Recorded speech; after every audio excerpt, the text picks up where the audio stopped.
तो आज हम फिर से बैठे हैं गीता पे बात करने के लिए, ठीक है।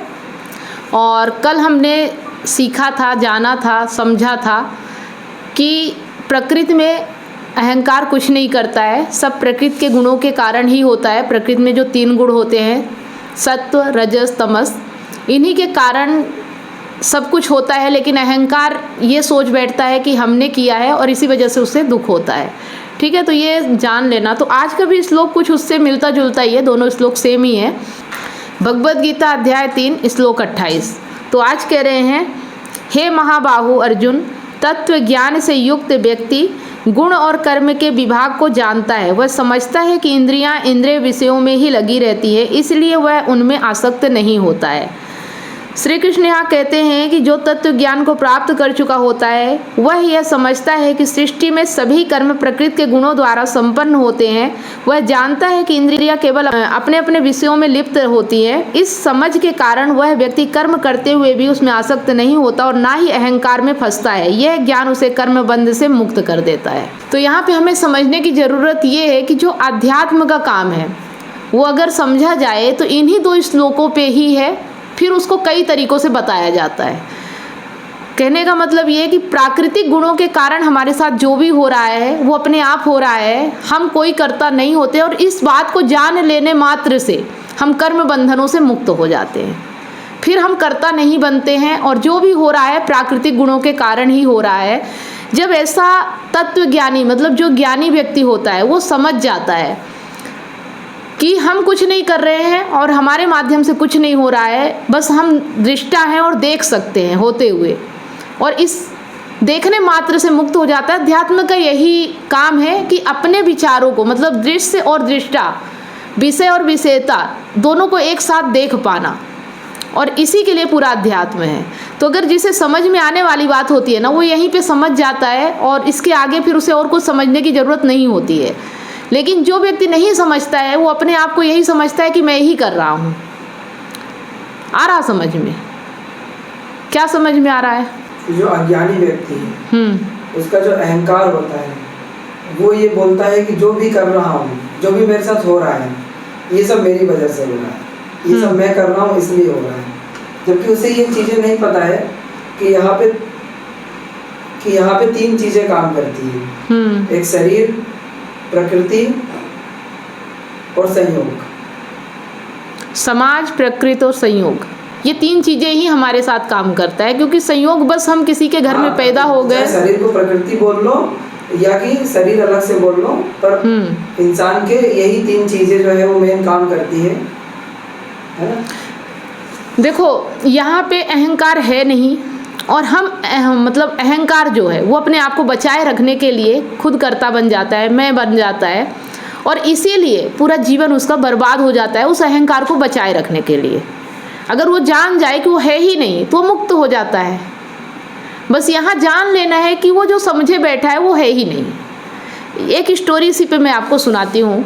स्टोरी के माध्यम से चीज़ें बहुत अच्छे तरीके से समझ में आ जाती हैं। तो एक सेठ रहता है, उसका बेटा बहुत ही नालायक रहता है, ठीक है। वो इतना नालायक रहता है कि दिन भर दारू पीता है, सारे पैसे उड़ा देता है। बाप उससे परेशान हो गया। तो बाप ने क्या किया कि बेटे से बदला लेने के लिए सारी दौलत खुद ही उड़ा डाला, सारी दौलत खुद ही उड़ा दिया। और एक दिन ऐसा आया कि उसकी मृत्यु का समय आ गया, ठीक है। तो उसने अपने बेटे से कहा कि देखो बेटा, अभी तो मेरे पास कुछ है नहीं बाहर जो तुम उड़ा सको, ठीक है। अब उसने अपने बेटे से बदला लेने का सोचा। तो उसने क्या किया कि कहा कि मैंने सारा धन एक तिजोरी में भर के रख दिया है, ठीक है, तिजोरी में भर के रख दिया है, और उस धन को तुम 20 साल बाद ही निकाल सकते हो। वो इतना धन है कि तुम्हें उसके बाद कुछ करने की ज़रूरत ही नहीं पड़ेगी। लेकिन 20 साल तक तुम उसे नहीं निकाल सकते हो, और तुम्हें 20 साल तक उसकी रक्षा करनी है। ना तो तुम्हें उसे छूना है और ना किसी और को उसे छूने देना है। अगर तुम उसे छूते हो या कोई और उसे छूता है तो वो राख हो जाएगा। ये उस चीज़ की क्वालिटी है कि वो ऐसा है कि अगर तुम लालच करोगे या जल्दी उसे पाने की कोशिश करोगे, वो राख हो जाएगा, हाथ में ही नहीं आएगा। तो इसलिए तुम्हें उसकी रक्षा करना है और किसी को उसके आसपास भटकने नहीं देना, ना ही तुम्हें अपने मन में लालच लेके आना है, ठीक है। तो उसने क्या किया कि इतने कह के बाप मर जाता है। अब वो उस तिजोरी के पास जाता है और उसकी रक्षा करने के लिए कुछ दीवार वगैरह खुद ही बनाता है। सोचा किसी और से बनवाऊंगा तो कहीं छू गया तो राख हो जाएगा, और दीवार बना देता है चारों तरफ से, और वहीं पे एक गन लेके पहरेदारी करने बैठ जाता है। ऐसे ऐसे करके 2 साल 4 साल 5 साल ऐसे गुजरते जाते हैं। वो ना कहीं जाता ना कहीं आता, दिन भर उसी की पहरेदारी में लगा रहता। ऐसे ऐसे करके दुबला पतला भी खूब हो गया, और बहुत सारी चीज़ें ऐसी हुई उसके अंदर। डर था, घबराहट थी कि कहीं डर था, घबराहट था कि कहीं कोई छू ना ले उस तिजोरी को और कहीं वो राख ना हो जाए, है ना। तो ऐसा करते करते 10 साल गुजरा, 15 साल गुजरा।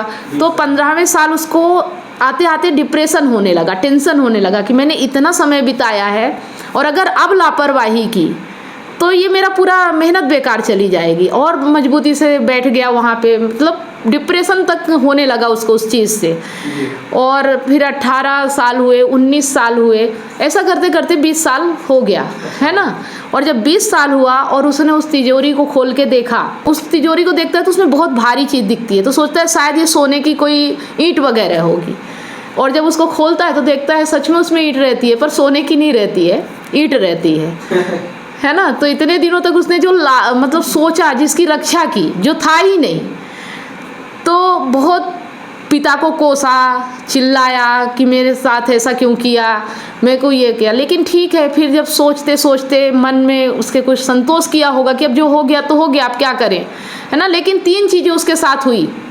3 चीज़ ये हुई कि पहला तो पहरेदारी करते करते उसके जो बुराइयां थी, व्यसन थे, ये सब छूट गए क्योंकि बाहर कहीं गया ही नहीं वो। और दूसरी चीज़ उसके साथ हुई कि उसने ध्यान, बहुत एकाग्रता आ गई क्योंकि उसने ध्यान से उसकी रक्षा की, ठीक है। और तीसरी चीज़ ये आ गई कि ये समझ में आ गया कि जो चीज़ नहीं है उसकी रक्षा करने में कितनी मेहनत लगती है, मतलब हमारा पूरा जीवन बर्बाद हो जाता है। तो ऐसे ही अहंकार नहीं है, लेकिन हम मनुष्य जो है अहंकार को बचाने के लिए कितनी मेहनत करते हैं, कि अपने आप को बचाए रखने के लिए हम कितनी मेहनत करते हैं कि हम हैं, जबकि हमारा कोई अस्तित्व ही नहीं है। हम प्रकृति के गुणों के अनुसार चल रहे हैं। इसीलिए बोला जाता है ना हमारा जन्म होता है ना मृत्यु होता, क्योंकि प्रकृति में जो हो रहा है ना वो अपने आप हो रहा है, गति हो रही है, वहाँ कुछ हो नहीं रहा है। मतलब तुम्हारा जन्म होना एक गति है और मृत्यु होना एक गति है, फिर उसके बाद कुछ और होना गति है। मतलब तुम्हारा तो कुछ है ही नहीं, तुम तो हो ही नहीं वहाँ पे। लेकिन अगर तुम बन रहे हो कि मैं हूँ, तो ये सारी चीज़ें फिर अहंकार के साथ होती हैं। प्रकृति अपने आप चल रही है। आ रहा समझ में कि हमारा अहंकार बचाए रखने के लिए ही हम भक्ति करते हैं, पूजा करते हैं, पाठ करते हैं, बहुत सारी सामाजिक मान्यताओं को मानते हैं। क्यों? क्योंकि हम हैं, अपने आप को बचाए रखने के लिए। आ रहा समझ में? इस स्टोरी समझ में आ गया कि प्रकृति जो भी कर रही है ना, वहाँ दुख है ना सुख है ना कुछ भी नहीं है प्रकृति में। अगर माना जाए तो प्रकृति में एक गति हो रही है और ये गति निरंतर चल रही है। ये कोई ये नहीं है कि हमारी मृत्यु हो रही, हमारा जन्म हो रहा। प्रकृति में ऐसी गति दिन भर हो रही है। समझ पा रहे हो? बस हमें ये देखना है कि हमारे साथ जो हो रहा है वो ऑटोमेटिक हो रहा है और हम सिर्फ देख सकते हैं, हम उसे बदल नहीं सकते हैं। और अगर हमने ये समझ लिया, जो हमारी आसक्ति होती है चीज़ों से, जो मोह होता है, जो जिस माया में हम फंस जाते हैं, अपने आप को अहंकार मानना ही माया है और इस माया में हर कोई फंसा हुआ है। इस माया का इलाज? इस माया का इलाज यही है कि अपने कर्ता भाव को ख़त्म कर देना। मैं नहीं हूँ, अहम है ही नहीं, और जो हो रहा है बस उसको होने दो। हम मात्र निमित्त हैं, हमारे माध्यम से वो हो रहा है लेकिन हम नहीं कर रहे हैं। ठीक है?